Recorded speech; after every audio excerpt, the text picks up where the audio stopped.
So আমি এখন যাচ্ছি। এখন যাবো ছিল ওয়াটারুন। ওয়াটারুন হচ্ছিল একটা ট্রেডিশনাল হিস্টোরিক প্লেস। এটা অনেকগুলো টেম্পলস আছে। ওয়াটারুনের ওইখানেই হচ্ছিল আবার গ্র্যান্ড প্যালেস আছে। So let's go.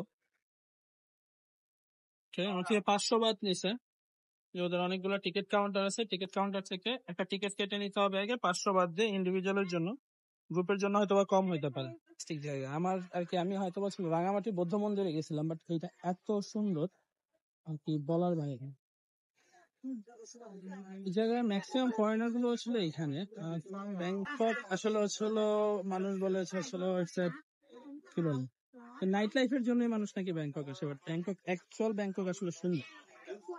There is lots of historical places.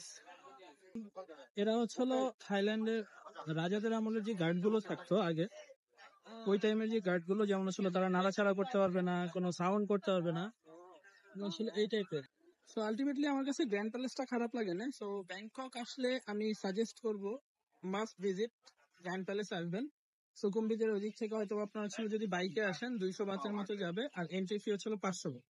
তো সব মিলিয়ে 700, আমি ধরলাম 1000 বাট। 1000 বাতে আপনার বাংলাদেশি টাকায় 3500 টাকা যাচ্ছে, কিন্তু ultimately you are going to have once in a life time experience.